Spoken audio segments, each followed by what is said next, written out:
So, welcome, Michael. Thank you very much for giving up the time. I don't know what it's like in Cambridge at the moment. Do you have any students there? Ghost town. Well, there's some, Yeah. about 15 or 20%, but they're all inside and huddling. It's ridiculous. Yeah, it really is like the Mary Celeste out there. Yeah. There's no bikes in Cambridge then. A few, but really it's extraordinary. I mean, it's quieter than Christmas Day. It's really extraordinary. You're hoping to be back next term, or? That's what we're hoping, but it's a sad situation because even if they do come back, it's going to be a seriously constrained experience for them. So I do feel. I mean, I know everyone's got a different lockdown and a different grief, but for 18 and 19-year-olds, I've been teaching them online. It's very tough. Yeah, sure. Yeah. Very lonely. So I think they're generally demoralised. So I feel for all kids. I think it's. And I'm not saying they're special. I'm not saying that. No. There are lots of people, but I think it is a sadness for them. Yeah. Great. Well, we're really grateful to Michael for giving up this time. You may have heard him on Thought for the Day this week. He's always very good, very entertaining. And we're privileged to have him to speak to us this morning. He's the Dean of Chapel at Trinity College in Cambridge and has been a professor at Edinburgh and King's College London before being at Cambridge since 2006. So, Michael, thank you very much. And I think the title of your talk is Christ for the World. So we look forward to hearing from you. Thank you. Thank you, Bishop. You're very kind. I'm sure the Archdeacon would have introduced me as I should be introduced, as a sinner. But there we are. Now, what I'm going to do, I mean, Zoom is deathly, isn't it? And I'm trying to make, there's a danger of falling asleep if one's sitting down. So I'm standing up I'll sit down in a minute when I finish talking. What I thought I would do is give you sort of 4 times thought for the day in number of words. 4 or 5 times a thought for the day, and then hope that we can get a discussion going. Because I really do think Zoom. I've been teaching the whole year on Zoom, and it's worked quite well in some respects. To be honest, it's worked really well with 3 or 4 people because you can see the whites of their eyes. But when you get more than that, it's quite difficult. And I don't want to just talk. So I will talk. That's what I do for a living, I suppose. But I hope I'll stop, and I hope you all have questions or conversation to make the session more animated. Bishop, you said it was a privilege. Well, it was kind of me to be with you, but actually the privilege is mine. I mean, those of us who've been called, or maybe not called, who've landed up in the contemplative life, it's a privilege to engage with those who are pursuing the active life, and I look forward to learning from you, and not the other way around. When the Archdeacon, the learned Archdeacon, asked me what I would talk about, I plucked a title from my head, Christ for the World.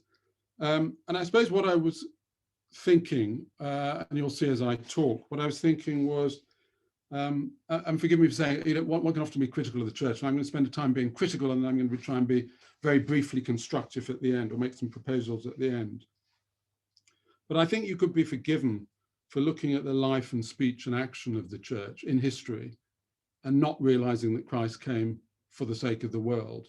I remember I was giving a lecture at Westminster Abbey not so long ago, and I had 5 minutes to kill before, and I went into the bookshop, and there was a book called Visions of Heaven. And I opened the book, and it was pictures of Westminster, paintings of Westminster Abbey. So I went into Westminster Abbey, and I said, Mr. Dean, is it your view that heaven will be rather like Westminster Abbey? He said it was his view. Now, Christ came for the sake of the world. I don't think Christ came for the sake of evensong. I've got nothing against evensong, but that's not Christ for the world. So I want to talk about Christ for the world, and what it is for us, what it might be for us to imagine, and not only to imagine, but to act for the sake of a better world. And I'm going to be negative to begin with. Academics are always negative. I'm going to be negative to begin with. And I want to talk about the virus. I want to talk about what this pandemic has taught us. And I want to talk about a little bit about not what it's taught us individually. I mean, I may have discovered that actually I really don't need to see my colleagues as often as I was seeing them before. You may have learnt that. You may have learnt that you enjoy spending more time at home. You may enjoy that you hate spending time at home. We've all learnt individual things, but I want to ask, what has it taught us collectively? What has the virus, what has the pandemic taught us about our common life? And I think actually what the virus has taught us about our common life is not actually something new, but it's very starkly highlighted some rather old things which we ought to have known already. I've compared it before. I've said, it seems to me the pandemic's a bit like a lightning strike. It's like, I look out of my window. It's not actually the beatific vision out there. It's great court Trinity. But if you see that, I know that view very well. I've seen it for the last 15 years. But when you look through, when there's a lightning strike, if you see a scene in a lightning strike, you see it in a new way. You see new contours. So it's a landscape you know very well. You've seen it every day for the past 10 years. And yet when you see it lit up in a lightning strike, in the midst of a storm, it gives you a new perspective. You see contours and you saw features which are always there, but somehow they show up more sharply in the stark illumination of the scene. Now, to my mind, two contours of our social landscape have been very brightly illuminated by the pandemic. And they're the contours of class, or you might say poverty, class or poverty, and race. Two contours that have been very brightly illuminated by the pandemic. They've been illuminated in one way in the US and in a different way in the UK, and perhaps differently again elsewhere. But across our individual societies and across the world, these two contours have stood out in very sharp relief, I think. For the virus has not, you all know this, the virus has not affected all people equally, but has instead followed those contours of social differentiation which track economic and racial injustices and oppression, the two often mixed together, of course. For what is absolutely clear about the avoidable deaths, and I wish I do hope we can carry on talking about the avoidable deaths of COVID-19, is just that victims are not randomly selected as they might be by a lightning strike. If 10 of us are standing outside and there's a lightning strike, one of us dies, we might suppose, it might be the tallest person, I suppose, but otherwise it's a random selection. That's not what COVID has done. In the UK, we know it is the poor and ethnic minority communities which have suffered disproportionately in the current pandemic, with more infections, worse outcomes, and more deaths. All this compounding the lesser opportunities and advantages in work, housing, and education, which have afflicted these populations for so much longer than the time of the pandemic. So poverty is obviously one bad card to be dealt. Belonging to certain ethnic groups is another, and to be dealt the two of them in a pandemic is often fatal. Now, these, as I say, we should have seen this already. We should have named this already. And if you look at the figures the Bishop mentioned, I do Thought for the Day. I remember doing a Thought for the Day when some figures had come out about life expectancy in the UK and the unequal distribution of it. And I think, I might have got this wrong, but I think, as I recall, there was some figure like there's a 20-year difference in life expectancy for a male in between Blackpool and Kensington, let's say, right? 20 years. And that's not just 20, and it's not only a difference of, in some sense you could say it's 20 years, but it's also a difference of healthy life expectancy, which is much greater. So that a male in Richmond, let's say, or Kensington, will expect to live till 80 in good health, and then live longer. The male in Blackpool will die 20 years earlier and will have spent 10 or 15 years possibly with poor health. Gross I remember wanting to talk about that, and they said, oh, you've got to be very careful. I mean, you all know Thought for the Day is edited within an inch of its life with them saying, you can't say this, you can't say that. I said, would it help if I said the silver lining is that people in some of these places like Blackpool, males are so poor that they might be glad to die early, but they wouldn't let me say that. But I thought it might be a way of softening it a little bit, but they wouldn't. So the contours have always been there, but in the harsh light of the virus, we surely can't fail to see them. We shouldn't fail to see them in their striking reality.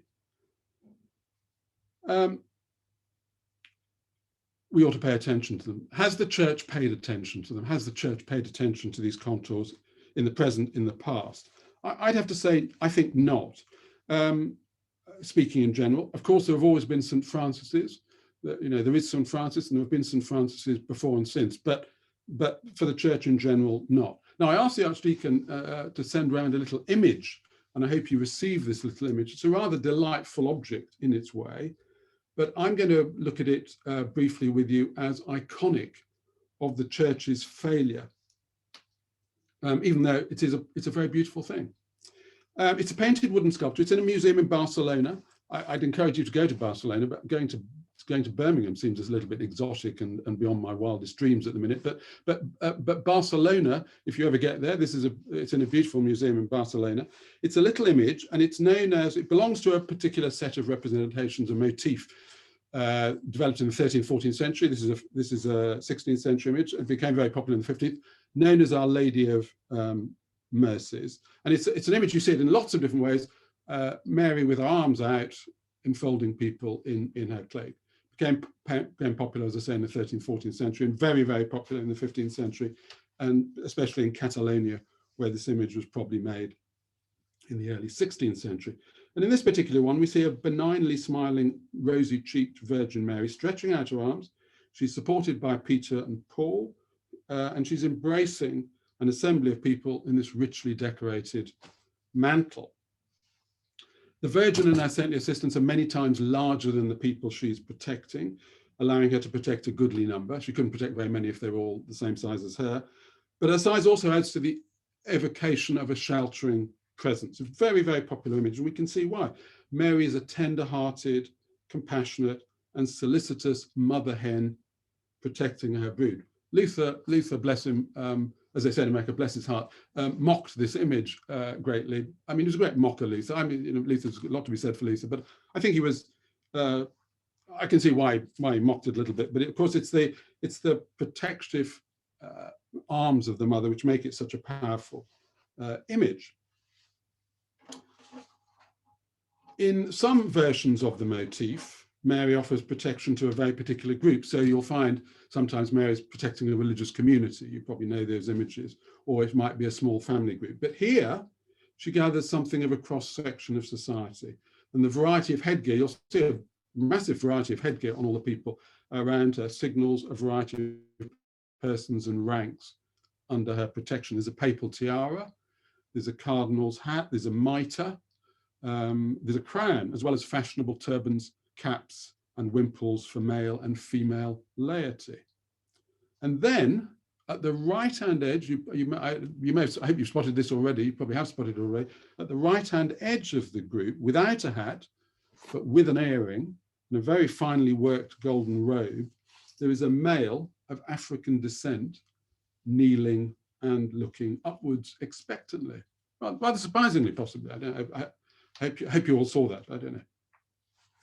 So far, so good, we might say. The Virgin seems to be offering shelter to all, so perhaps we could simply celebrate this image of the Virgin gathering all people under her capacious mantle.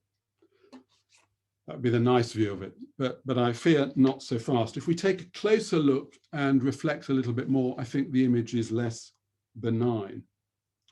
We notice, first of all, that all the people in the Virgin's care are very well turned out.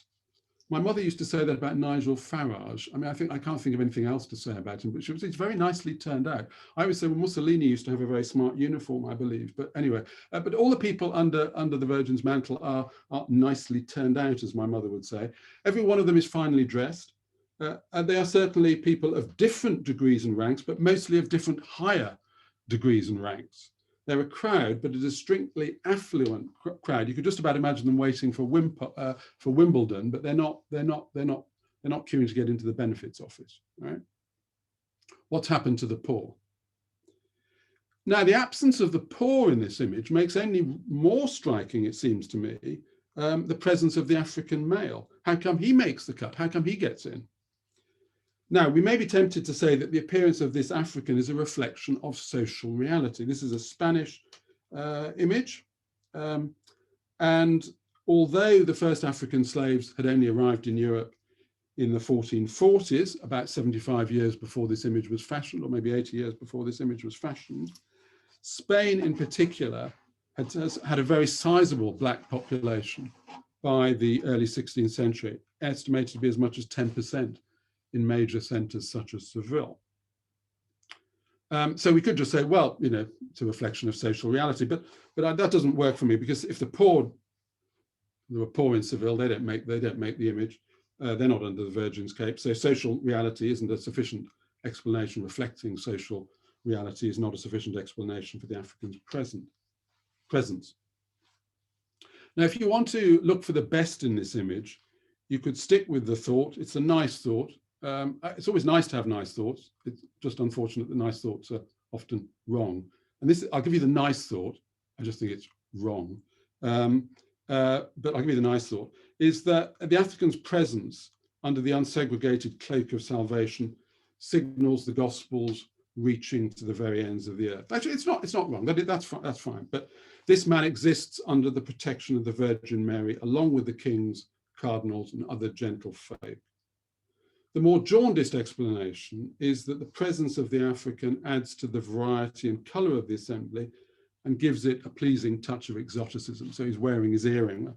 Earrings are always a sign of, you know, sort of exoticism in a painting. It makes it a little bit exciting and other.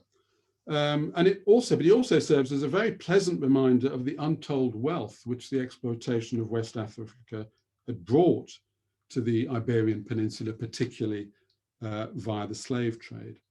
This African and his kin are part of the reason, indeed, why there are so many wealthy and well-dressed folk to shelter under the Virgin's mantle. Seville was a rich place just because of the slave trade. Of course, I said there were these two explanations. You know, even the black man exists under Virgin's protection, or he's a touch of exoticism. Of course, actually, really, you don't need to choose between these explanations. You can go for both of them. For the presence of the African, you go for these two explanations. Since for 16th century Christians, as I'm sure most of you know, and for very many since the 16th century, well beyond the 16th century, there was generally no sense of incompatibility between seeing Africans as potential Christians and as valuable commodities. You could hold those thoughts together perfectly happily. Excuse me. So the papal bulls, which granted Portugal and Spain slaving rights in West Africa at the end of the 15th century, seem to me to embrace these two ideas alongside one another with no sign of discomfort whatsoever. The opening up of West Africa didn't have to be celebrated as either offering a source of slaves or as allowing many more converts to the faith, but simply without any sense of unease as doing both. Now, I said that little image, very beautiful as it is, serves as a touchstone for how the church has thought about race and class and poverty, and one which doesn't prove very comforting. In this statue, the poor have been forgotten, and the African is there, but his presence is no promise of earthly protection. The poor are overlooked, and the African has been remembered, but not in a good way. Now, I said I would give you 4 thought for the days, and I think I'm probably way exceeded 4. I've probably done 3 already, but I'm not going to give you. You wouldn't want me to. I assure you, you wouldn't want me to give you a history of the poor and race in Christian thought. But let me just give you a paragraph, as it were, on each, and say something about what I think is the gloomy history of this. Poverty first, just a paragraph, the throwaway paragraph. I probably could get away with this on Thought for the Day. It could be said that Christians played a key part. I think can be argued that Christians played a key part in, to use a phrase of Peter Brown's, in inventing the poor in the 2nd and 3rd centuries. So when a Roman, before Christianity, when a Roman made a success of himself, or when a Roman woman inherited money, or a Roman soldier or merchant or someone who inherited money of the old school, when they made a success, when they got money, what they did was fund grand new baths in their hometown, or built an arch, or paid for games. That's what you did, right? That's what you did with your money. Christians preferred, the new generation of Christians of the 2nd and 3rd century preferred to found a hospital for the indigent and needy, for the poor, who were newly identified as a deserving object of charity and largesse. It would have meant nothing to a 1st or 2nd century Roman gentleman to say, give your money to the poor. They wouldn't have understood what you meant. It just doesn't mean anything. Christianity invented the poor as an identifiable object of social regard and concern, and as a worthy object of social concern. But if Christianity invented the poor, discovered and invented the poor way back then, somehow, and I said I won't give you the history, just the one paragraph, we've moved, I fear, to quite often a demonization of the poor. You've all read Dickens' Christmas Carol, and you'll hear Scrooge before his ghostly conversion, expounding what we might term a neoliberal view of the poor. The poor are undeserving and feckless. Any aid to them simply maintains an excess of population. Now, no one speaks quite as candidly as Scrooge before his redemption, but in our day, we are hugely tolerant. So it seems to me, of vast and increasing inequalities of wealth, in virtue of which the poor have too little to meet their basic needs, whilst the rich have more than enough for conspicuous and needless consumption. What I think has been telling about the virus is that we seem to be content with vast inequalities in life, which play out also in death.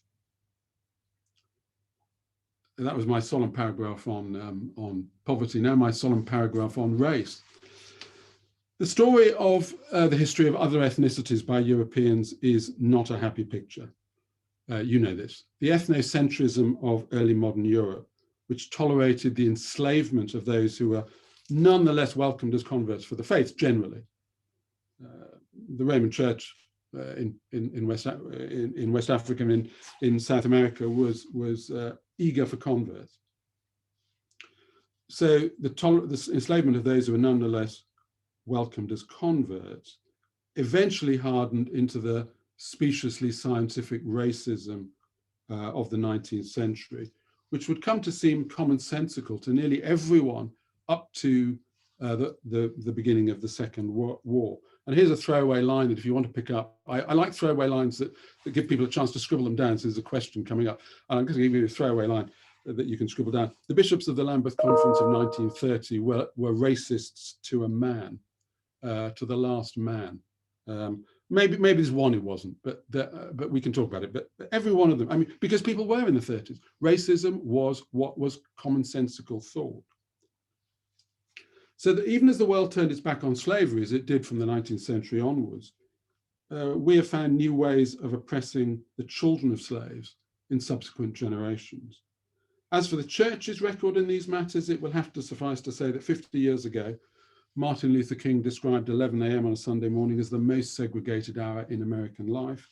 And 50 years later, it probably still is, and segregated not only in the US. And we might add for good measure that 50 years on, Martin Luther King, now at the ripe old age of 89, if he was still with us, would still find plenty of cause for protest. His dream has not become a reality, either in the US or in the UK. A lot of people are committing to a new start after the pandemic, whatever that new start may be. We can't go back to the old ways we tell ourselves, our old ways of working. Even our Prime Minister, our auspicious Prime Minister, has promised us a new Jerusalem, probably a world-beating new Jerusalem. Probably it'll cost a lot of money and the money will end up in the pockets of his friends, but that's by the way. We will build back better, we're told. I think the church is in need. The church is always in need of a new start. In need of finding new ways to think and speak and act critically, clearly, and effectively about the inequalities of and injustices of class and race, poverty and race. Well, how can the church make a fresh start? How can we reset its compass? I'm going to give you an unexciting answer, but I think it's a true answer. The church will only make a fresh start, as the church has made fresh starts in the past, only when it discovers in the Bible God's liberating word of power. And when it finds new ways, I think new forms of community, new ways of expressing that liberating power in new forms of community which lead to effective action. I'm struck by the fact that there is almost no renewal of the church's life, which has not been founded on new forms of community. And the founding of the Franciscans and the reform of the monasteries in the 12th and 13th centuries is a good example, but we could take other examples as well. I think one thing we need to do, and it's not for you and me, I suspect, but because I don't want to sort of preach to the choir, but I probably am preaching to the choir, but I think one thing I'm conscious with students here is trying to save them, rescue them from the Bible's alienation. They've inherited a way of dealing with the Bible which amounts to its alienation. And it's easy to treat the Bible as either an intellectual challenge, and if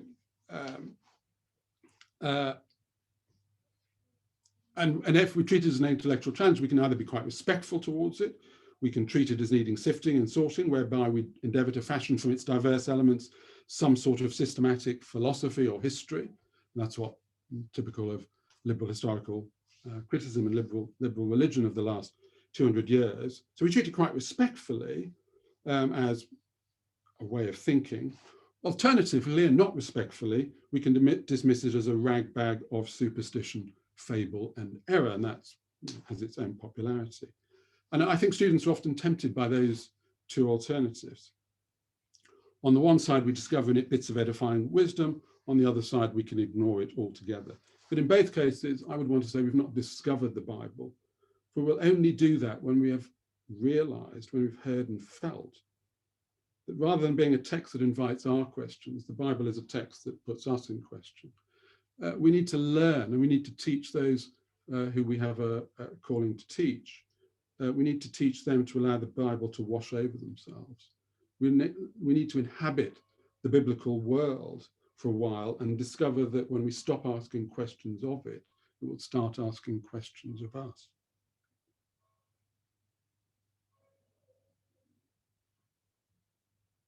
And the question the Bible asks, to my mind, again and again of the church and of us, is whether we will hear and respond to God's word, God's announcement of his will, to liberate the poor and the oppressed.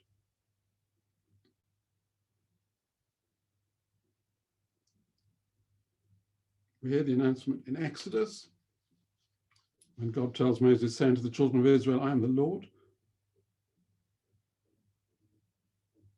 and I will bring you out from under the burden of the Egyptians. And we heard his reaffirmation of this will. We hear his reaffirmation of this will in the words of our Lord Jesus Christ in the synagogue of Capernaum, when at the beginning of his ministry he declares, the Spirit of the Lord is upon me. And I believe we hear this drumbeat of God's call to righteousness and justice on every page of the Bible. In 1933, not Martin Luther King, but another great Christian of the last century, Dietrich Bonhoeffer. I'm coming to an end. I promise you, I'm coming to an end. I've done a very negative bit, and I'm going to leave you with a few straws of positivity, as it were, proposals, and then I'm going to hope you'll correct me and educate me. So in 1933, not Martin Luther King, but another great Christian of the last century, Dietrich Bonhoeffer, gave a lecture on the church and the Jewish question to a very, very unreceptive audience. It's a wonderful moment. He's only 27. And Germany, as you know, is a nation which doesn't, I mean, even now doesn't excuse being 27. I mean, you know, if you're not a professor or a hair doctor professor, or even hair professor, doctor, if you're not, you know, very grand and 75, you really have no right to have a view. He was 27, speaking mostly to his seniors, people who'd seen much more of the world, and probably thought of themselves as therefore worldly, wise and pragmatic. But what he said was this, in a rather sharp thesis: here, where Jew and German stand together under the God's word is the church, here it will be proven whether or not the church is still the church. And some of his audience, as you know, a majority of Christians even in the Protestant churches ended up supporting the Nazi church, not the confessing church, and they walked out. where Jew and German stand together under the word of God is the church.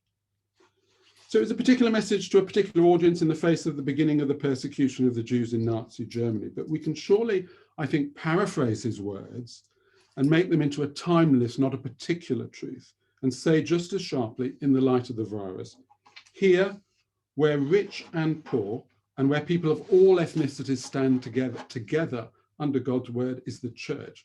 Here it will be proven whether or not the church is still the church.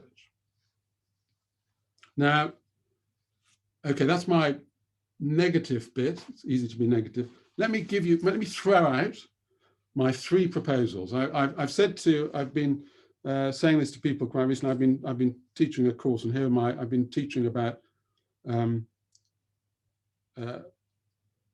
I'll give you 4 sentences of background. I mean, my colleagues think there was nothing better when they revised the course in Cambridge. Let's see if we can slip in pseudo Dionysius or Denis the Areopagite. I mean, I've got nothing against pseudo Dionysius and Denis the Areopagite. I just sort of have a strange, I don't know where it's come from. I have an idea that when students leaving a degree in theology should have thought about some of the issues of the day, right? Some of the things that really should matter to Christians, and not just to Christians. And it's the thing that Martin Luther King used to say. Cone says, a lot of the black theologians of the last, so they would sit through their neo-orthodox teachers. I quite like neo-orthodoxy, talking about God's liberating acts in history. And no one in the 60s in America in the theological college was talking about the civil rights movement. I mean, it's unspeakable, right? And we've got courses where our students, they can do pseudo Dionysius, whatever, excellent. But and I got very cross with my colleagues. They reformed a paper and made it worse. So I said, right, okay, I'm going to reform my paper and make it, you'll call it journalism. So what I've done with them is talked about migration, prisons, and modern day slavery. And my proposals emerge out of that, and there are 3. I'm going to run for office in Wyoming on this. 1, abolish prisons. 2, welcome pilgrims. Stop calling them migrants, call them pilgrims, for Pete's sake. We welcome pilgrims. And 3rd, we pay reparations for slavery and colonialism. Those are my 3 constructive proposals. And what they are, they're the things I'm thinking about: prisons, migrants, and those who now suffer the effects of slavery and colonialism. Or if you like, downstream, I could talk about race and poverty and class in the abstract, but these are the consequences of what we've been doing with race and class and poverty. The consequences are unspeakable prisons, our unspeakable treatment of migrants, and our neglect of our obligation in justice to pay back to the descendants of slaves and the descendants of those in certain oppressed colonies what we owe them. Now, I'm going to stop because I've talked a lot, but I can talk about any of those things if you want me to. If the Archdeacon and the Bishop in their wisdom think it would be best just to have a period of silent prayer, then I will go with that. But I'm going to sit down, but I can happily talk about prisons, migrants, pilgrims, as I wish we called them, or reparations for slavery, if you want me to. But I suppose where I'm going is, I keep saying I'll stop and then I don't. Here is my final thought. If you'd said in 1780 that slavery would be abolished within 100 years, more or less, people would have laughed you out of court. It was unthinkable.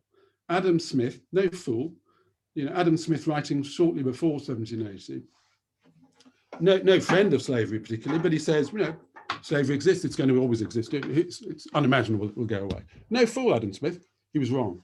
No one would have foreseen. And the church and the people who fought for the abolition of slavery fought what everyone told them was a lost cause.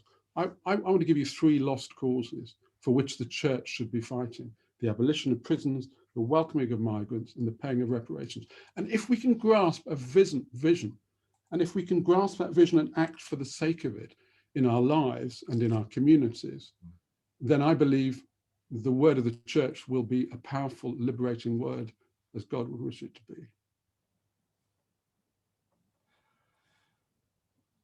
Michael, many, many thanks indeed. I discovered a postcard the other day from my father-in-law to me. And it was talking about the new dean of Peterhouse. And it said, he's come from Oxford, but he's got quite a following. And Michael, it's no surprise that you have quite a following. That was someone else, Peter. Someone else. It was you. It was you. And many thanks for all that you've given us this morning.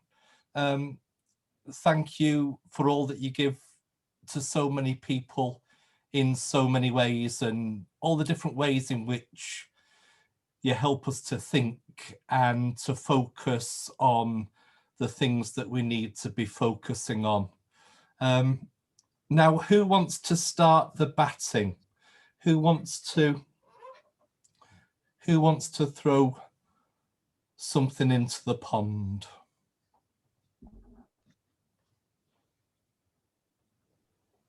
I'll have a go. Yeah. One then.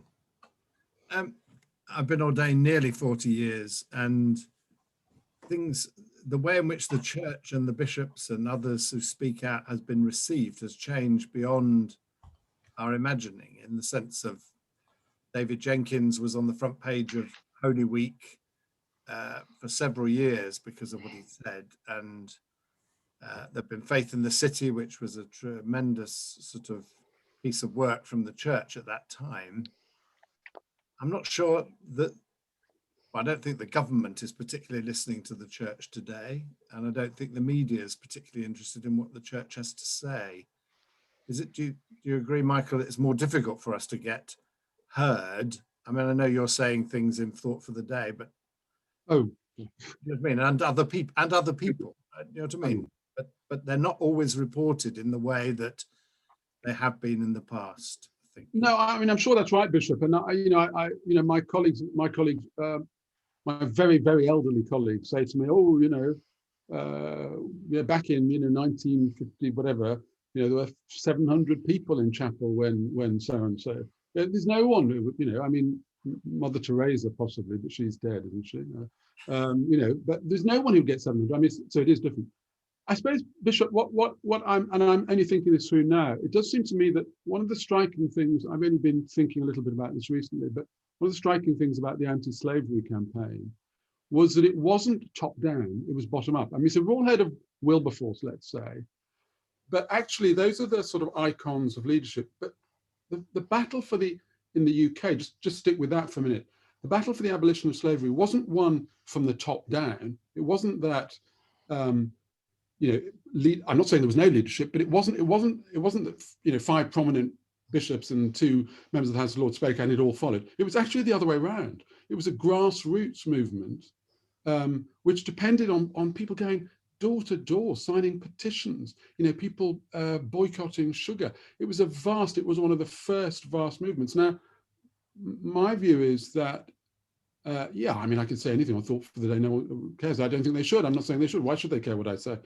But I think the church still has many members, and I actually think there's a virtuous circle here, that if the church were active, and I don't mean just in speaking, but in doing, in relation to prisons, migrants, and in relation to slavery and colonialism and that history, we were active, that would itself gather interest and support, and might stimulate a bottom-up movement, not a top-down. I think top-down isn't slavery would never have been abolished if it hadn't been a movement from the bottom up.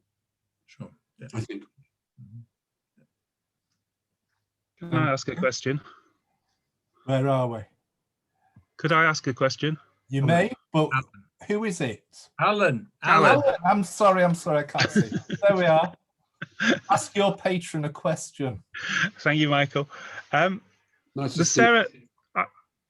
Sarah Everard case raises 2 things that I wanted to ask about.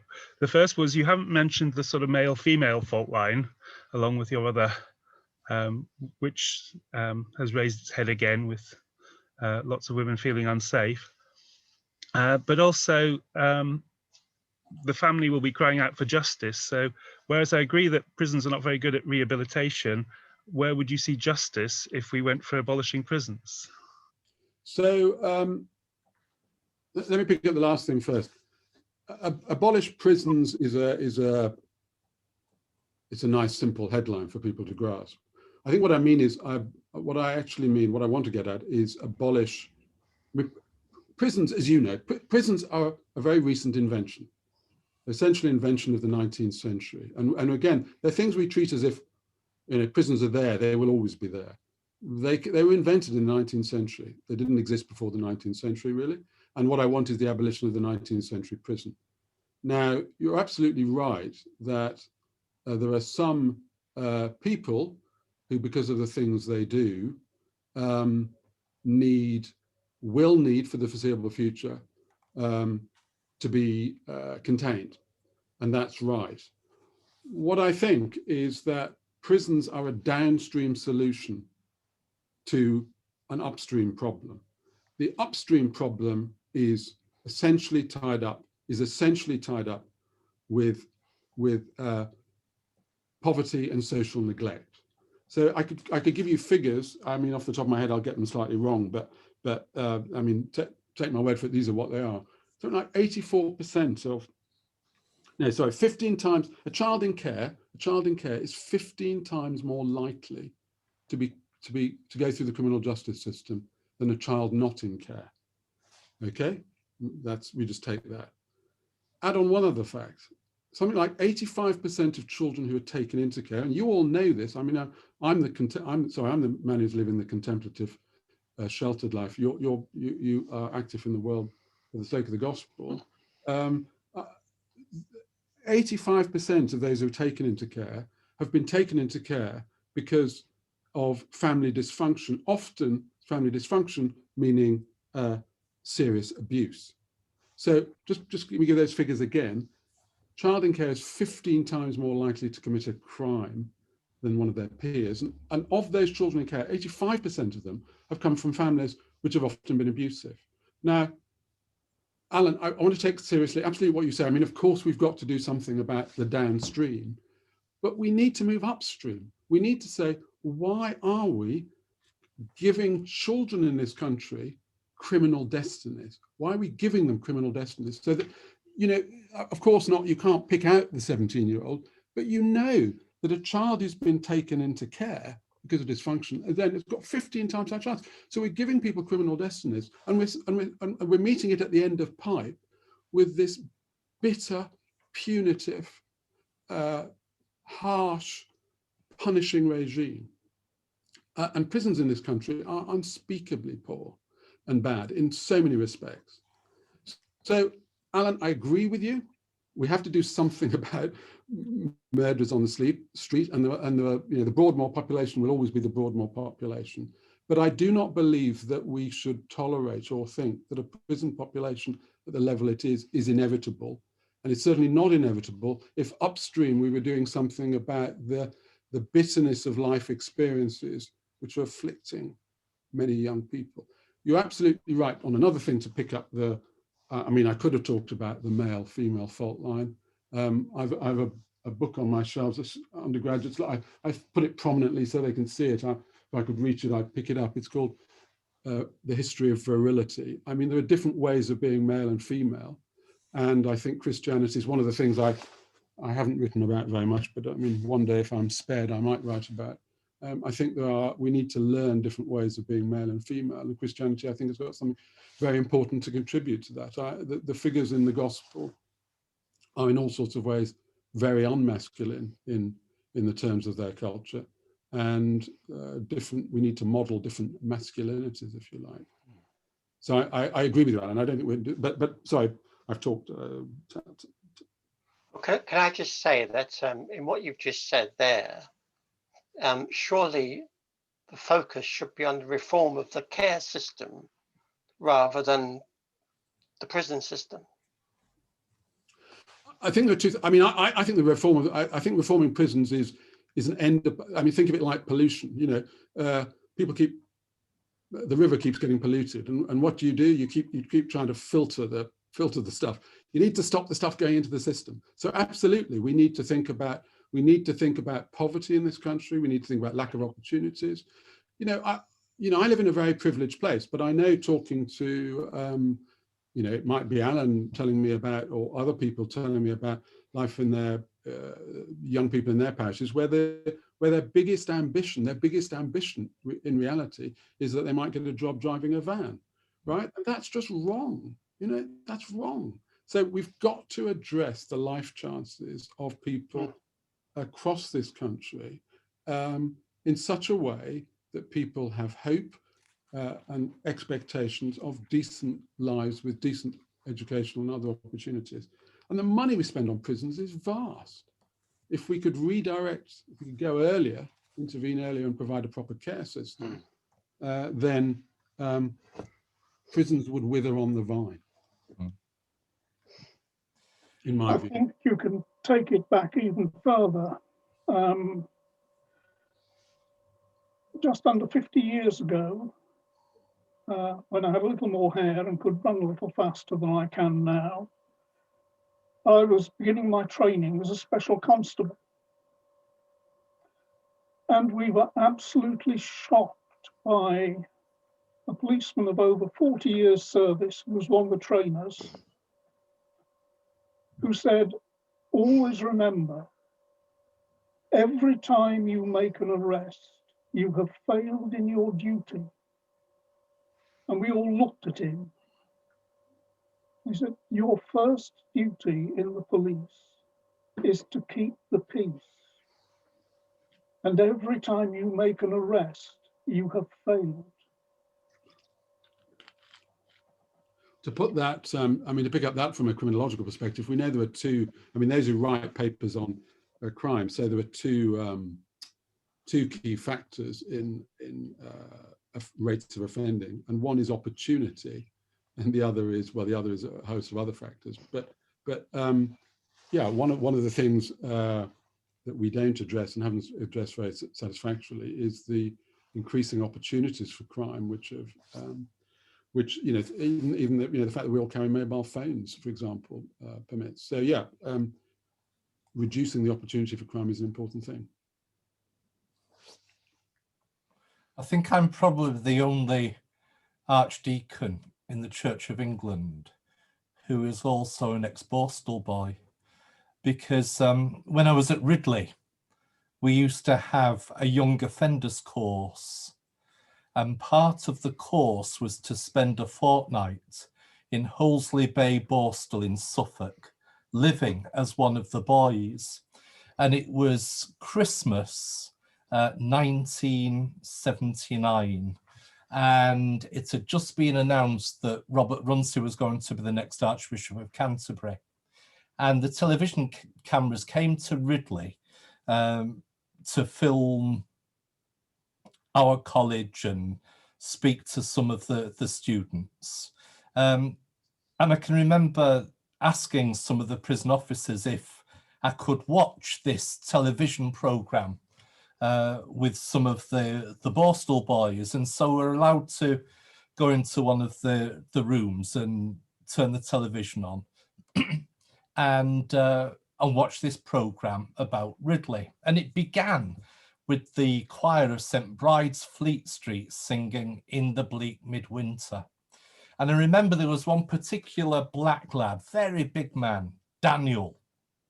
And as the choir began to sing, he began to cry.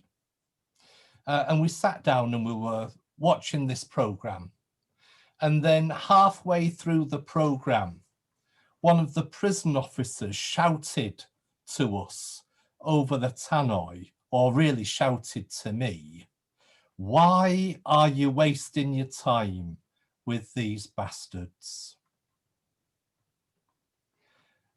And I think that is the problem, that a lot of people who are put into prison, people don't give any thought to why they're there. Never mind the obvious causes, but never give a thought to the underlying causes. And so many people are just very happy that they are there, they're out of the way, and we've not got to think about them anymore. Yeah, I mean, one of the features of, I've used the phrase neoliberalism before, but one of the features of neoliberalism is it has very crass conceptions of choice. And it thinks, you know, it thinks of all of us as having chosen where we are. And yet choice doesn't make much sense as an account of why, you know, choice, you know, you had a choice, I had a choice. It doesn't help us understand why, as I say, you know, 15 times more kids from care commit crimes than others. So we have these sort of things written into our histories, and the task of liberation is to address those underlying histories. I actually think, to pick up on Alan, which I didn't say, you know, is that I wouldn't actually, politicians in this country, could it be said, I hesitate to say it. I mean, has anyone ever entertained the thought that some politicians in this country are not wholly truth-telling? I don't know whether anyone could think that, but I've occasionally thought it. And one of the shocking things to me of the last 30 years, if there's anything worse than a Tory Home Secretary, it's a Labour Home Secretary. And the Labour Home Secretaries of the Blair years were a grim lot, and you know, wanting to beat the drum for tough on crime and tough on the causes of crime. The lie they've sold us is that actually, you know, Alan's concerned, what are we going to do to protect people? People need protection. Yes. Is the recidivism rates in the UK and the US are worse. Yeah. So if you wanted, the whole idea that being tough on crime is going to protect us is absolute rubbish. We know that recidivism rates in Scandinavia, Scandinavian countries, are as low as about 20%. In the US, they're 75%. When I noted down some figures this morning, you know, 40% of young offenders in the UK subject to the criminal justice system reoffend within a year. Average young offenders reoffends 4 times. I remember hearing someone say, look, imagine a car that you said, we send it out, and it will break down within a year, and it'll break down another 4 times within 4 years. You wouldn't sell the car, but you can sell the prison system, and you can put more money into private pockets by privatizing more and more of it every year, which of course is the answer, what this is all about, especially in the States. You can do that. But in Norway, with a very different system, recidivism lies at about 20%. So if you want to keep people safe, tough on crime and tough on the causes of crime, I'm going to say it's not entirely helpful, I think is what I'll say, because we're recording this, aren't we? I was going to use a more colourful expression.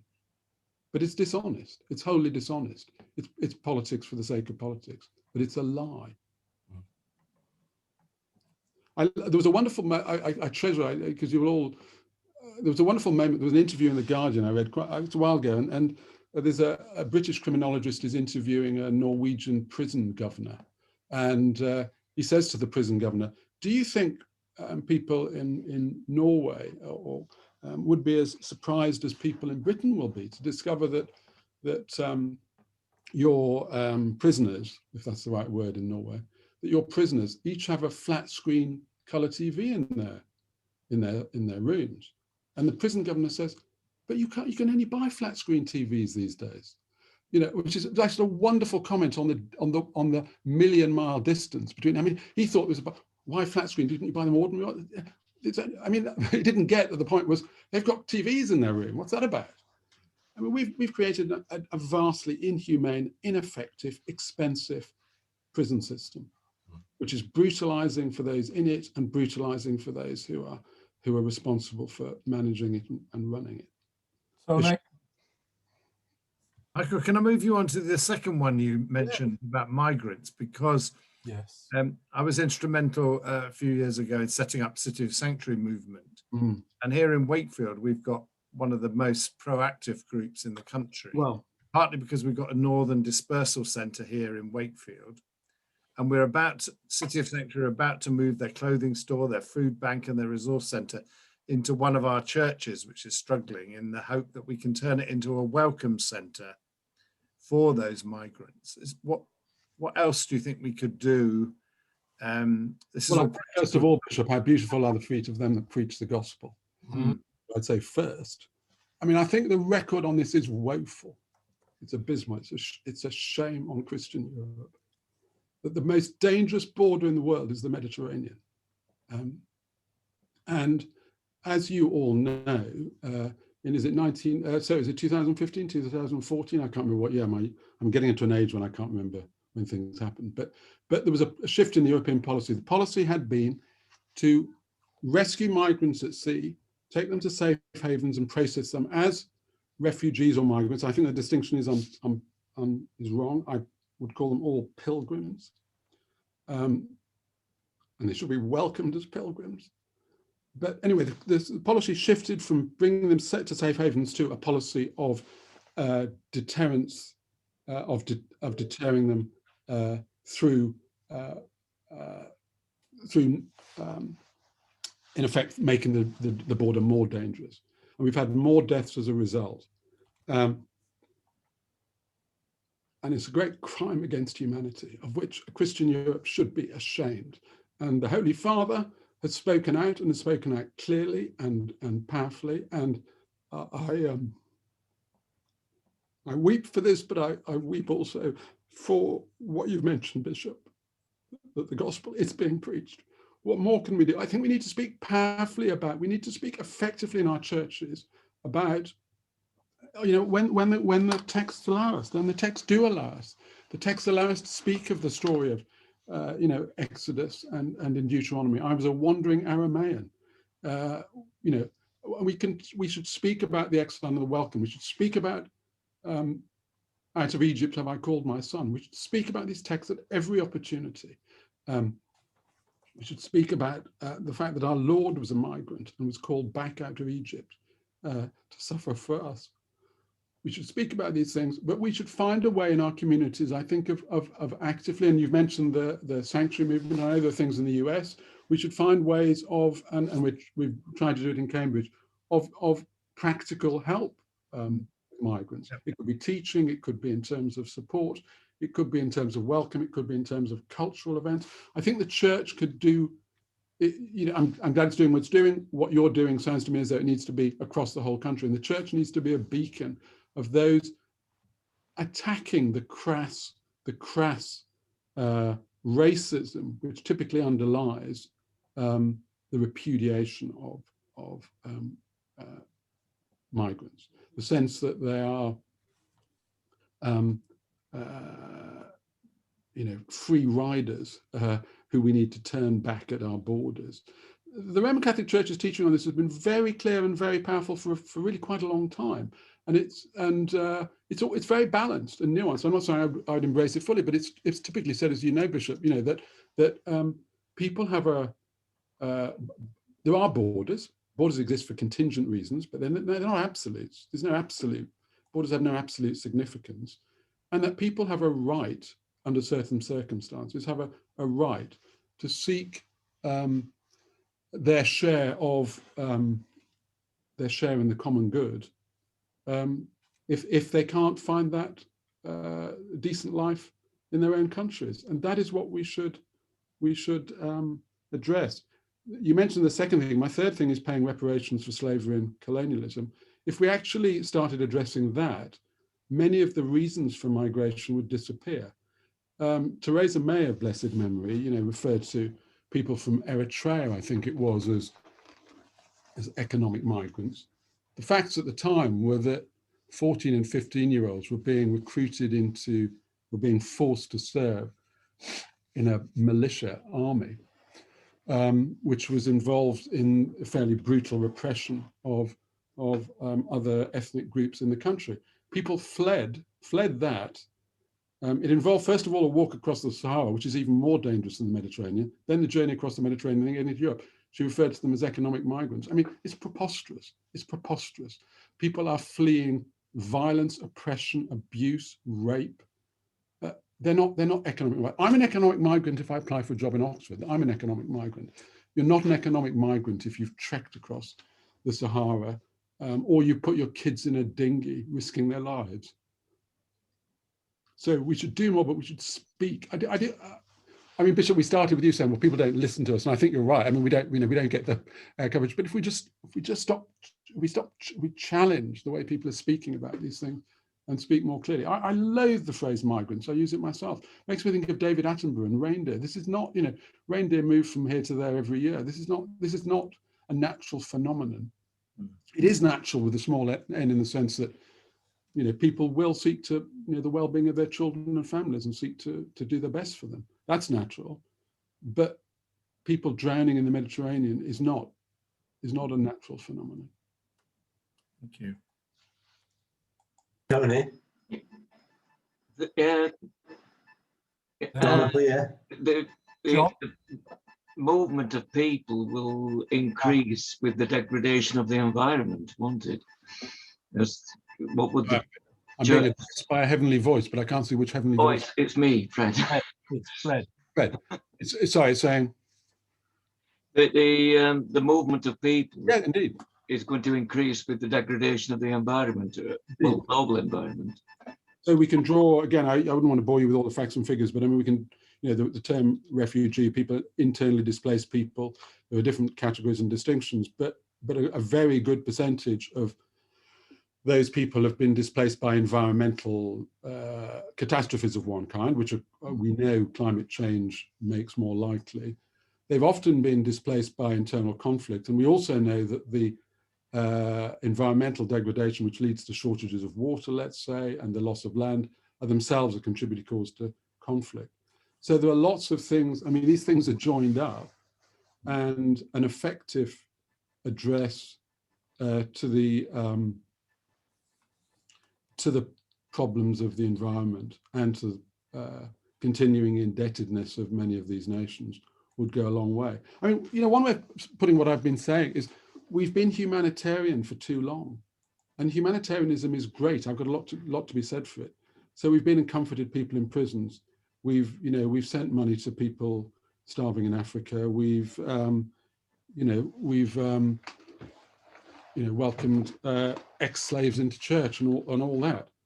But we've got to stop. It's time we stop being simply humanitarian and address the continuing ongoing causes of the endless repetition of the inequalities and injustices which persist from one generation to another. And the church's job is not just to bind wounds. I think I'm all in favor of binding wounds, but it's actually addressing the root causes that lead to the wounded living with us day by day by day. Tony, I have a question. Go on, John. Thinking about theological education, Yes. We tend to go through phases and models, a therapeutic model maybe, or a prophetic model.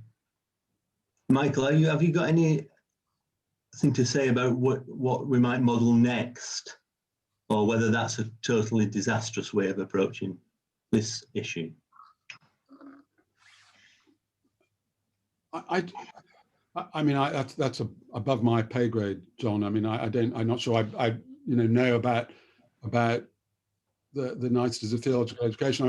I mean, one thing I wanted to beat the drum for, and I do it here unsuccessfully, but I do it elsewhere, is I do think it's woeful that we put people through theological educations and somehow we shy away from thinking about, they can go through a whole theological education without actually doing serious, hard thought about any of the issues of our day. We could, Alan properly mentioned male, female, Fred mentioned the environment. I didn't pick those up, but I mean, we could all have our list, but somewhere on the list of, there's going to be, I think there ought to be prisons, there ought to be migrants, there ought to be the legacy of slavery, there ought to be masculinities, femininities, there ought to be environment. We might differ, but essentially, if we put people through a theological education and they don't think hard about those things, I think we've failed. And I think hard about them. I mean, Augustine, they read Augustine. I love Augustine, but Augustine was thinking hard about the issues of his day. He didn't not think about, he addressed criminal injustices. He addressed,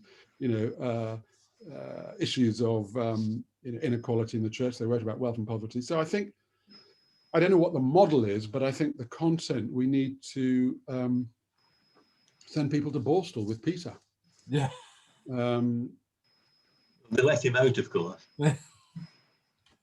Thank you. That was very helpful. No system is perfect, John. No, absolutely no. Thank you. I can remember the middle Saturday when I was in Borstal, we were allowed to have a day off. And so I went into Ipswich and I thought I would go to the pictures. And the film that was showing was Porridge. So there we are. But I can remember when we were in Ipswich, I had Stephen Tumim along to speak, who then was Her Majesty's Chief Inspector of Prisons.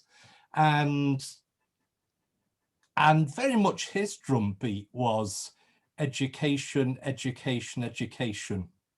And in the congregation was Sir Leslie Boreham, the then retired High Court judge. He'd been the judge at the trial of the Birmingham Six, and indeed of Peter Sutcliffe. And afterwards, he was saying the number of people who appeared before him in court, in the dock, and when it actually came to the oath, they could not read the card. So, I mean, this whole business of thinking about what is happening upstream, a key issue there is the whole business of education.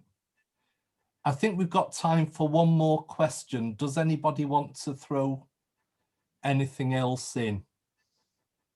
Could we unpack the business of the reparations for slavery and colonialism? Can we have a bit more on how that might work? Because one of the first things that comes to mind is money falling into the hands of like the armies in Eritrea and so on, to be doing more damage. Yeah, absolutely. I mean, I think Peter said I used an occasion on Thought for the Day to say something about this very briefly, and I ended by saying practically there are very hard questions about who should pay what to whom.